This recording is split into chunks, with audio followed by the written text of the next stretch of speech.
We're very excited today to welcome Geoffrey Knight to the podcast. Geoff is the author of more than 25 gay fiction novels, novellas, and short stories ranging in genre from adventure, romance, suspense, and comedy. He is also the recipient of 2 Rainbow Awards, including Best Mystery Winner and Best Overall Gay Fiction Runner-Up. Welcome, Geoff. Hi guys, how are you? Very good. We're so happy to have you here. Thank you for having me here. This is very exciting. And I have to dive in right to my very favorite thing. We got to talk Fathom's 5. Excellent. Now, we've talked it up on the podcast a few times because it is one of my favorite things. But for those who don't know what that is, tell us about what the series is. Okay, well, I've got my little props here in front of me. So, there's the first book. So Fathom's 5 is...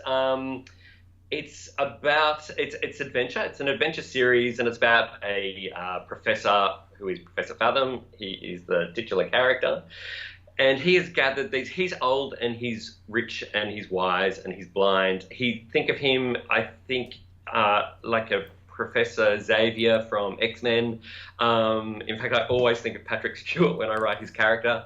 And basically, he has gathered these 5 very hot, sexy adventure seekers who are all gay, and they all have different strengths, and they have different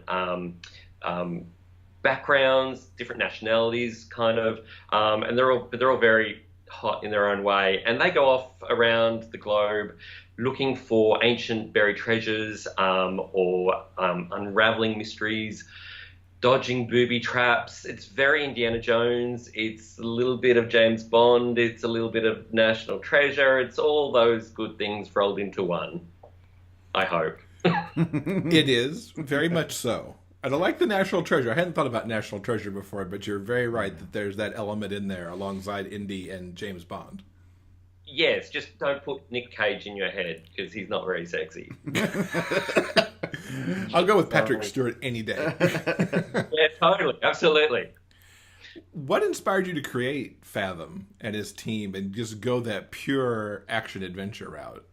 Oh, when I was a kid, I went and saw Raiders of the Lost Ark when I was 11. And it literally changed my life. I came out of that movie and I knew I wanted to be a storyteller. I had seen something that was so profoundly clever and thrilling and fun. And I thought, wow, I want to create that. That is so what I want to do. And when I started writing novels, I was very young. I started writing thrillers, and they were kind of straight thrillers. And then I studied film production at university, and I started writing screenplays after that. And screenplays, I wrote in different genres, but I wrote a lot of action screenplays. But again, screenplays it's a whole different beast. It's a different ball game. You're not your own boss. You've got to rely on so many other people in the film industry, and I realized it wasn't what I wanted to do. So I went back to writing novels. And then I realized, well, I really want to write adventure novels, but I want to see a gay James Bond. I want to see a gay Indiana Jones. I feel left out, that I never quite can connect with the romance or the love interest. I get it. We grow up as gay men. You grow up living in a straight world. So you get it, but you never quite get that hero that you really truly want. I thought, you know what, I'm just going to write it myself. It's that old thing, if it's not out there, do it yourself.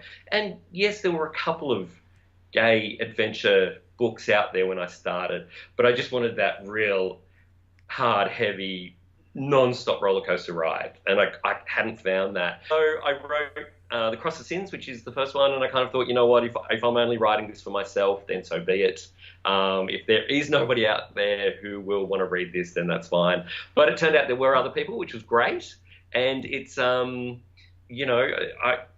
soon as the first book kind of did okay, I started plotting out the whole universe for Fathom's 5. And it is a massive, intricate universe full of subplots. And, I do it because I get a kick out of it, really. I just love it. And we're up to number 5 now. Yeah, I think that's part of why they read so well, because you could tell you have a great time writing them. I do. I love it. I do feel like they're hard to write. Out of everything I write, they're actually really difficult. Just because that you have to write very meticulously. You have to, I kind of go back to my screenwriting days. My screenwriting days were really formative for me. And you have to be a director. You have to balance is so important in writing action to deliver that, that tension and that flow and that speed. I finished a Fathom's 5 book and I'm exhausted. I've had to think so hard, and it's such a shame because it's one of those things. It's like writing a good sex scene. It's really hard to do, but there are so many people out there in the world who go, "Oh, sex, God, you mustn't be able to write if that's all you do." When in fact, actually, it's really hard to do that. And action's a little bit like that. You get, there's so many people who say, "Oh, that's so cheesy, that's so corny, that's, such a cheeseball genre," and it's like, well, actually, it's actually really hard to write well. But you've just got to kind of stay with it, and you've got to keep the detail there, and just keep being in that place and at that time, and thinking, oh, how's he going to throw that punch, and what will it do? And it's like blocking a movie, yeah. But it's fun, but it is quite. We're going to talk about that a little bit more too in a second, because there's some stuff from Temple of Time that I kind of want to delve into a little bit. But first, we should actually talk about Temple of Time a little bit. It's the 5th book that came out earlier this summer. Give us the whereabouts on the Fathoms team in this book. Okay, so Temple of Time was supposed to be book 4. And what happened was I started writing, everyone knows I started writing Temple of Time a long time ago. This book has been a long time coming. So apologies to everyone, sorry. But I started writing, I started writing it after I finished the 3rd book, The Curse of the Dragon God. And then I stalled badly because I was actually really spent on action, and also we started up Wild City, which we went into publishing with Ethan Day, and that was that took up a lot of time. So Temple of Time kind of went on the back burner for a bit, and then when I came back to it, I actually realized I wasn't in the spot in the timeline for the universe for that story to be told yet. I realized I needed a wedge in between Curse of the Dragon God and Temple of Time. So that's where the Tomb of Heaven came from. Tomb of Heaven was actually, this is sounding very complicated now. Tomb of Heaven was actually the story for the 2nd Scott Sapphire book. Scott Sapphire and the Emerald Orchid, which the 2nd book of that, which I haven't written yet because I stole the storyline, I used for Tomb of Heaven, and I hadn't written it at all, but I knew what I wanted to do with those characters and the villain in that story. So, but what I really wanted to do, there's a character in the 2nd Fathom's 5 book, in Riddle of the Sands, who I introduced, Daniel West, who becomes the love interest for Shane Houston. And Daniel is the British reporter, and I like his character so much, I wanted to bring him back, but I couldn't bring him back in Temple of Time with everything else that was going on in Temple of Time, because there's a lot going on.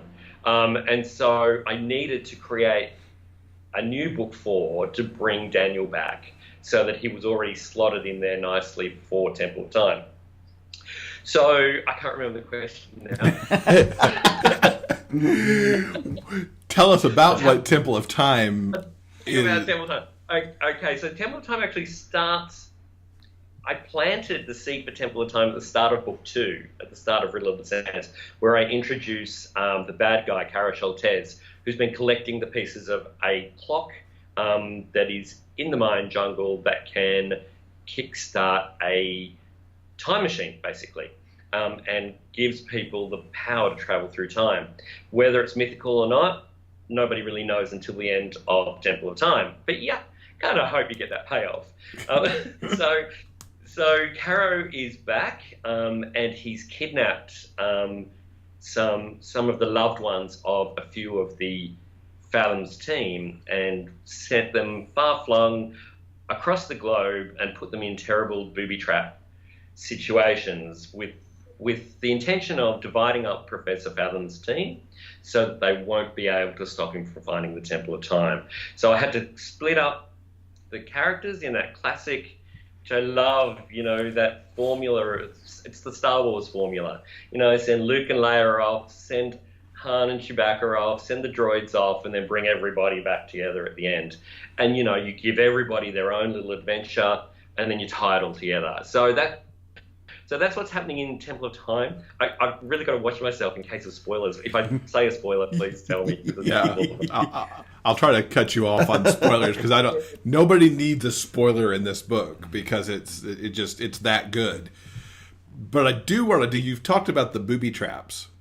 Yep. That are set up, which you essentially send the team to different clocks around the world.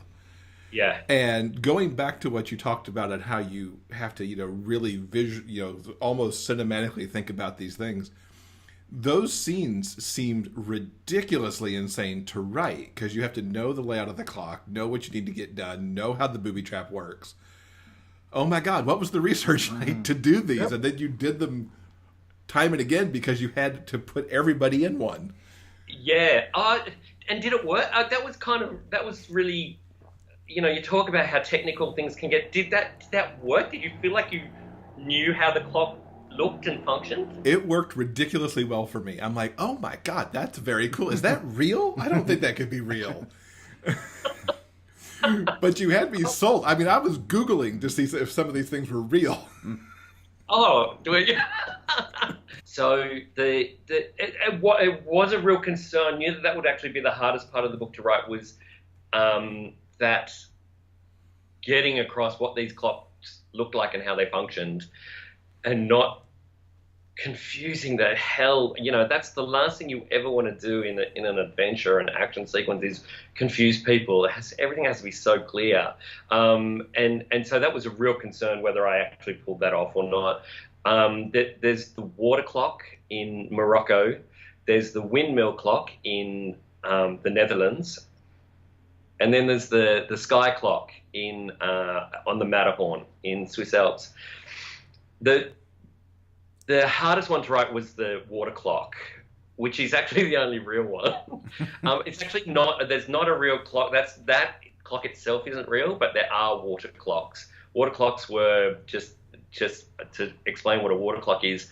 When humankind realized, I think I do this speech in the book, when humankind realized that sundials weren't necessarily effective because of clouds, you have a rainy day, suddenly your clock doesn't work. They invented lots of different cultures invented water clocks. China invented them, the North Africans, the early Europeans. And it's a really simple, just a measure of time. If water pours at a consistent rate, it can pour into one vessel, then another, and if everything is equal, it will give you an equal measure of time. And so it does actually make a lot of sense as a basic clock. I then had to turn it into a death trap. We just thought, oh my God, this is going to be a great fun death trap. I mean, you've got water, you've got all these intricate old things moving and turning, and it was just a matter of, okay, can I pull this off? But hopefully I did. As for the other two, the windmill clock does not exist.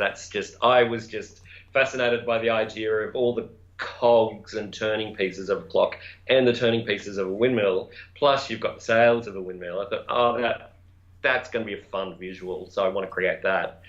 And then the other one, the one in the Swiss Alps, the sky clock, was originally supposed to be in Prague. I was going to set the scene in there's a celestial clock in Prague, which is in a tower there, and it's a very famous clock. And I was going to set it there, but I thought, I can't. I need it to be more fictional. You can't have a big, exciting scene in Prague when I've got all these other things happening.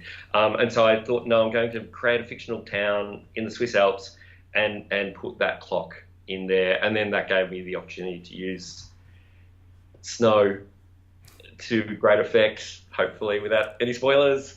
So that's where the clocks came from. So the only one that's a real clock is the water clock. Amazing. Yeah, I think you took this book over the top of the other ones because there were so many set pieces like the clocks and at the temple and all that stuff. It's like totally blew my mind. Yeah. I think I had to because I took so long to write it. I think I really had to deliver because I'd held off and I'd made people wait so long that I would be punished if I didn't try to lift my game. Yeah, more than once I poked you on Facebook going, Fathom's book, Fathom's book. So what's next for the Fathoms team? Because you've hinted at some other stuff coming in the relatively near future. Yeah, okay. So I did hint at a Christmas story a little while ago on Facebook. You know how I said I would do that? I actually meant I wouldn't. Oh. That's what I thought then. So I actually do like that story, and I'm actually going to push back to book 7. So book 6 is if you're familiar with the characters in Fathoms 5, something very mysterious is happening to Eden. He's very grumpy and he's losing the plot, and he's very sick. So the next book is called The Tears of the Golden Tiger, and it's the resolution of that story, which there's a couple of little clues in Tomb of Heaven as to where that's going, that I plant in the awesome shark scene in Tomb of Heaven. So that's where the next book is going, but I am planning a spin-off, which without giving anything away, please tell me, just shut me off if I do. There's a new spin-off called Time Stormers, which is a time travel series. Ooh. And the first book is called The Empire of Evil. Well, hurry up and write that, please. Hey, I'll try. And you won't have to wait as long as you did for Temple of Time, I promise. Good. So you've got a lot of different, not only just the action adventure, but you've written in a lot of different subgenres in gay fiction. Was the first Fathoms 5 book the first piece of gay fiction that you published? Yeah, it was. Yeah, Cross of Sins. Yes, I'd written about 3 straight thrillers up until then, and that's when I thought I'm gay. Can I write something gay? So I wrote Cross of Sins, and there's been no looking back. I haven't written anything straight since. Have I? No, I've written one straight book, but it has a gay tint to it. But everything else is like, you know what? I want to write about gay heroes. I want to write gay stories, whether they're drama or thrillers or comedies, whatever. Yes, I haven't looked back. Well, speaking about drama, and you've got I believe it's a gay romance coming up this September, The Billionaires Wedding. Can you tell us a little bit about that? Sounds good. Let me just grab my props. So that is the sequel to The Billionaire's Boyfriend, which is my rom-com that I wrote last year. And I love this book because it came out of nowhere. I had just finished writing Tomb of Heaven, and I always, adventure is it's so meticulous, it's so detailed, it's so plotted out, and I always, hear this debate between plotters and pantsers, people who just write off the seat of their pants. I'm going to give that. I think I need to give that a go. I've never done it before. I always plot everything meticulously. I think I'm just going to write a book and just, go for it. And I thought, well, if I'm going to do that, it kind of has to be a comedy and a romance, one or the other or both, just so that it can be, dialogue heavy. I thought if I'm going to, just write, it can't have an intricate plot. It must be all dialogue driven and character driven. And so I thought, okay, I'm going to do a rom-com. I'm going to, my partner Brett loves rom-coms. I said to him, what are your favorite rom-coms? I'm going to do a rom-com. Give me some inspiration. And he mentioned Notting Hill. And I thought, oh, that's a good story. The whole, average guy and, insanely famous woman, that's, and will it work? I thought, great, I'm going to do a billionaire book like that, because there's so many billionaire books on the market and they're all so serious. I thought, I'm going to do a billionaire comedy. I'm going to just make it a little bit, relaxed and fun, and just see where it goes and put in some crazy, supporting characters, which I love doing. And I finished the book, and I adored it. It made me laugh, and if it makes me laugh, hopefully it makes other people laugh. I got Brett to read it, and he cried, and he said, "My God, that is my favorite book ever." And I thought, great, and it did okay when I released it. And then I kind of thought, well, I think there's a sequel there, and so I've literally just yesterday sent off to edit Billionaire's Wedding, which is the second one, which is more fun and adventure for Billionaire. His name's Calvin Croft, and his boyfriend is Matthew Darcy. And it's written from Matt's point of view, and there's lots of wackiness.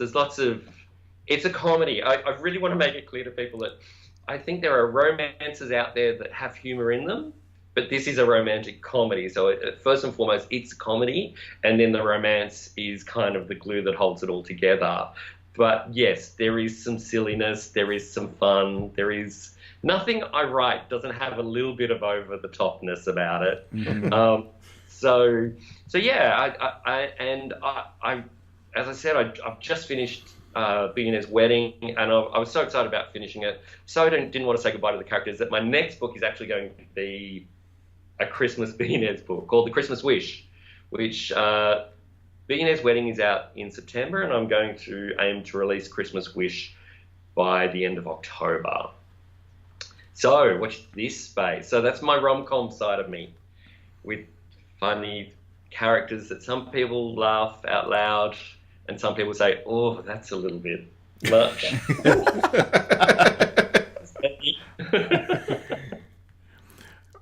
Amongst all the genres that you've done, are there ones that you still want to try? Yeah, definitely. And before we started recording, we were talking about YA. I definitely want to try YA. I haven't done it yet, but it's got everything in it that I love writing about. You know, if you look at my short stories, it's like And the Beagle Makes Three, or Boy from Brighton, or Be My Valentine, Bobby, what's his name, Bobby Bryson. A lot of that is from a kid's point of view, or dealing with the child's emotion. And I think there's, when you grow up gay, especially, I grew up gay in the 70s and 80s, and, not knowing for most of it that I was, you live with a secret. You go to school and everyone else is part of this club that you're not part of, and you don't throw it out there. You hide a lot. And I've watched Love, Simon recently, and wow, bang on. So much of that is just so right, so real, and so God, I would have loved seeing that kind of movie when I was a kid at high school. That would be awesome. And I love the success that's had. That says that, wow, there is an audience out there for this, and they've taken a chance on that movie and it's paid off, and that is wonderful. And I do think there's a billion more stories out there like that. There are currently now in our industry. And there's so many more to tell, because that's such a pivotal time in your life. It's such a dangerous time when, your emotions can do terrible things to you, and you've got to be so strong. You've got gay kids have to be so tough, and they go through so much, and if you can put a little bit out there, like you guys do, and just to help that little bit, and to share that journey and say it's okay. And I would love to do that. I would love to, write a book like that. I think it would be awesome to do. I think it would be important to do it as well. And I know YA doesn't, go through the roof in terms of sales or anything like that, but that's not to say that those books aren't important and aren't precious and aren't truly valued. And I will definitely read the Geoffrey Knight YA book. I can't wait to see what you do with that one day. Oh, thank you. Well, I can't either. Am I fanboying too much in this interview? Oh, maybe just a little bit around the edges, but that's okay. You mentioned that Indiana Jones had changed your life, and the writing kind of started around that time. What really kicked it into gear for you that you wanted to spend a good part of your life telling stories? That's a good question. I think for writers, it's not a choice.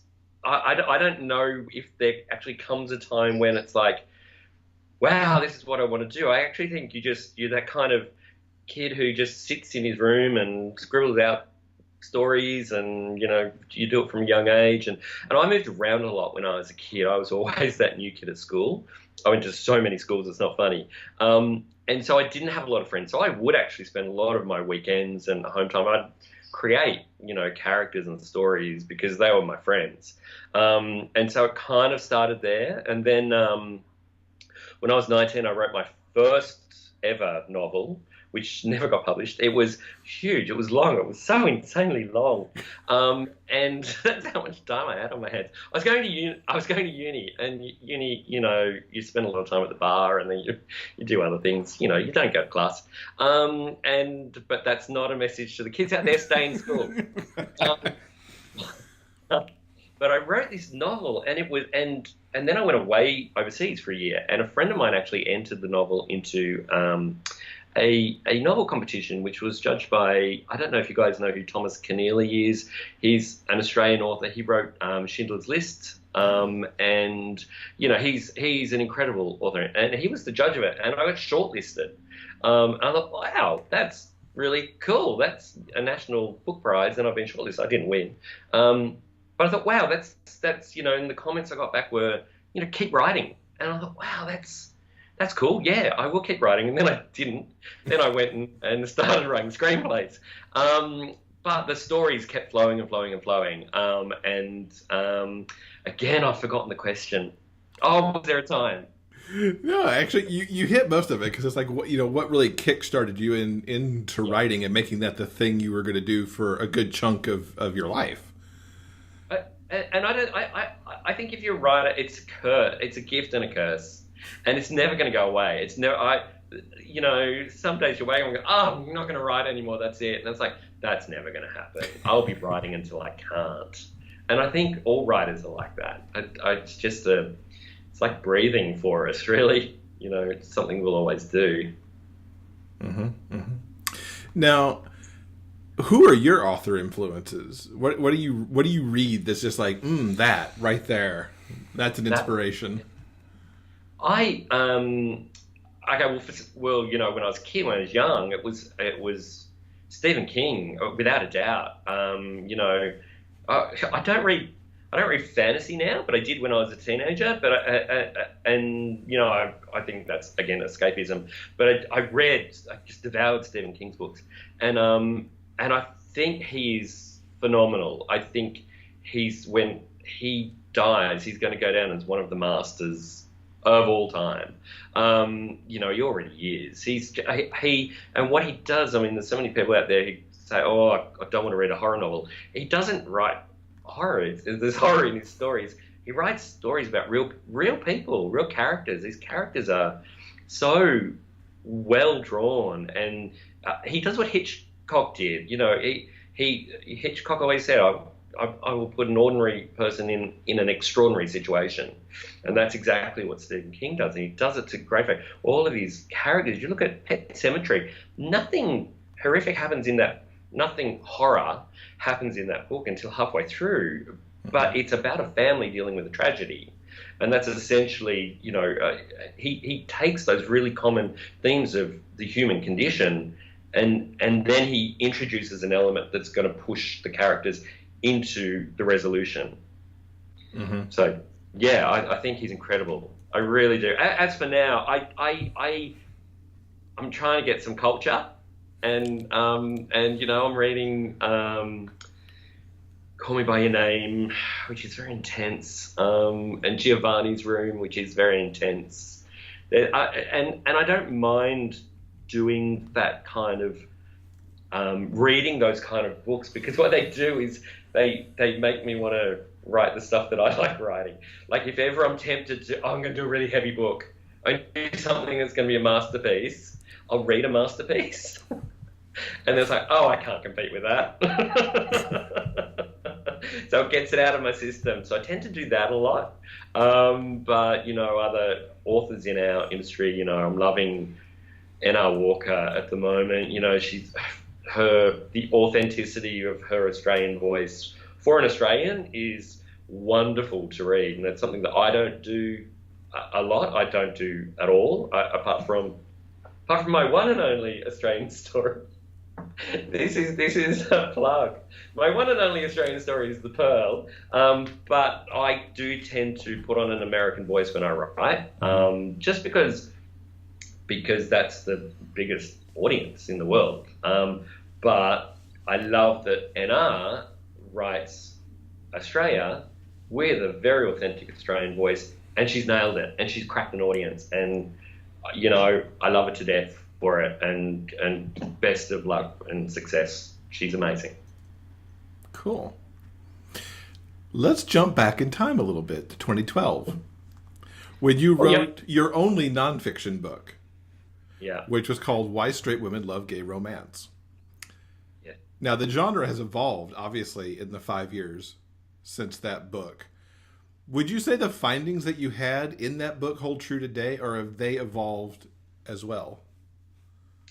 I think the findings, yes, do hold true today in that book, because the intention of that book, for anybody who hasn't read that book or doesn't know about it, I interviewed 32 women around the world, 4 different continents, something like 8 different countries, because I wanted to know why they read gay romance. And this was at a point where the wave of gay romance was building, and you could see it was going to turn into this metaphorical tsunami that it is today. It's huge today, and you could see it growing very, very quickly back in 2012. And when I first started writing gay fiction, I thought, seriously, in 2007, I thought gay men would be the only target here, and I was very wrong, and I was very happy to be very wrong, because not a lot of gay men read, and yet there's all these women who read. So awesome, this is giving us a huge audience, and what these women were doing was they were educating themselves on gay rights. Their awareness of the gay world came through the fiction that they read. They were going out and joining PFLAG. They were going out and marching for equality and marriage equality at the time, which was, so topical and has been for a decade. And so what I wanted was to find out the personal reasons why these women read gay romance.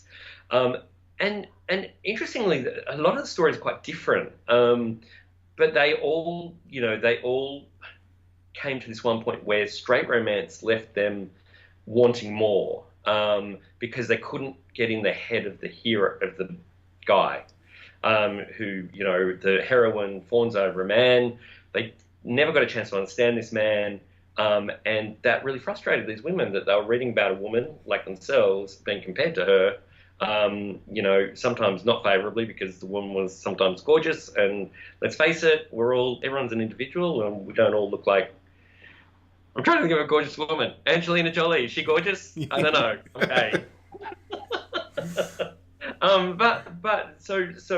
So I think findings hold true because it was a very personal journey for all of those women, and they were all amazing women. That a lot of them are friends of mine, and Suzanne Brockman wrote who is the star of the moment today. She wrote the foreword for it, and Laura Baumbach from MLR Press, who's been fighting for gay romance to be recognised forever.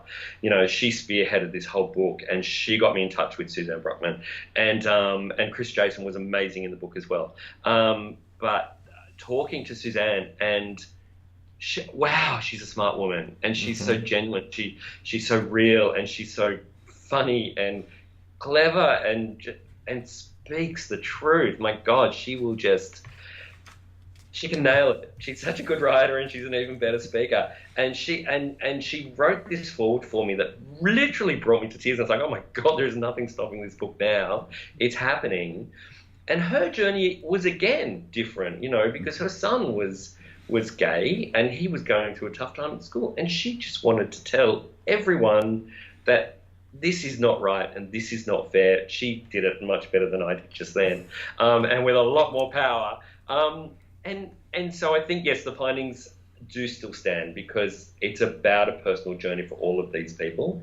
And the other thing is that made it so personal is that whenever a straight woman picks up a gay romance, if they want to tell other people in their world, their husband or their parents or their siblings or their friends, that they're reading gay romance, that's the equivalent of their coming out.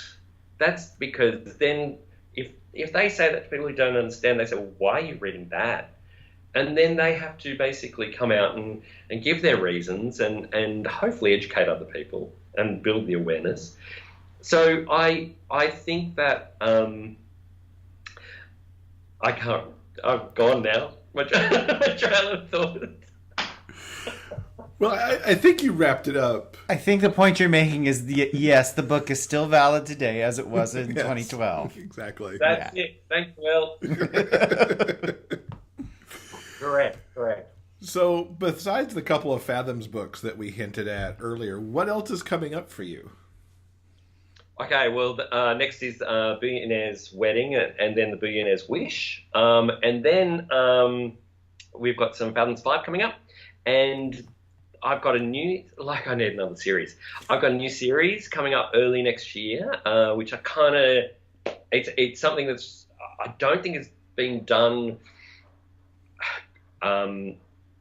as focused as I want to do it in this industry. I really want to plunge people into an industry that I know very, very, very well, which is always a big help when you start writing, because if you know something inside out, it makes it a lot easier to write about it.